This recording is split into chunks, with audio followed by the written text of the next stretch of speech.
هذا سد الوحدة. سد الوحدة.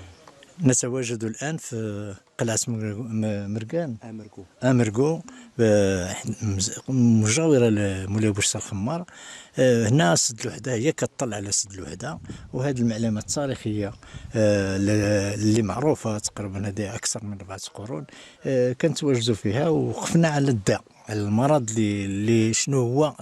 لأن احنا في المغرب كنحتاجوا الاستثمار أول ما خص الاستثمار وهي الطريق. اما القلعه راه الترميم ديالها هي شاهده على التاريخ ديالها، شاهده على الحضاره ديالها، شاهده على النهضه ديالها.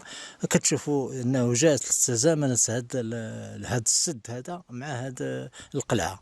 ان هنا اذا هذا واحد التراث، هذه ثروة البلاد كخصها ترمم باش يمكن الانسان يوصل لها.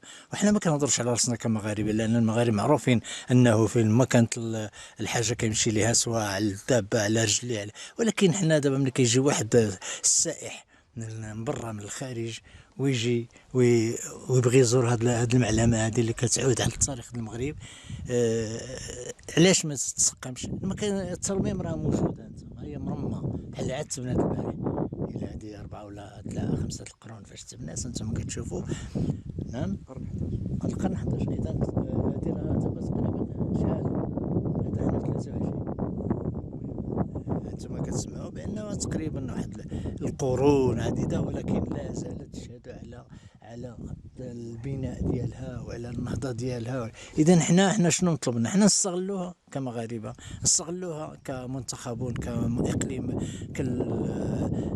سمي المجلس الاقليمي، رئيس المجلس الاقليمي، السيد العامل، المجتمع المدني، المبادره الوطنيه البشريه. كانت واحد العام تخليها عاوده فنشريو السيارات ونشريو الطوبيسات ونشريو لي زومبيلوس، نخصوا ذاك المبلغ نخصوه لهذه الطريق هذه، لان اي استثمار الا ما كانتش الطريق ما كيكونش استثمار.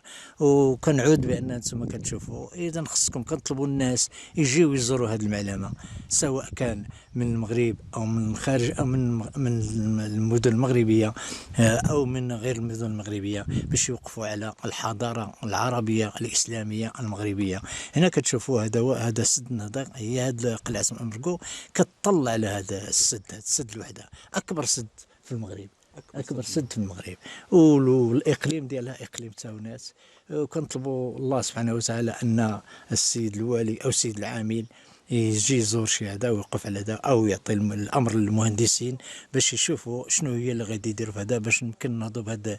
لان السياحه كتقوم حتى بالبلاد، كدير تقوم هذا، كتشغل تشغيل كذا. اذا هنا خصنا ماشي غير بالمواسم، فيها يكون شي موسم عاد نجتمعوا عاد نديروا.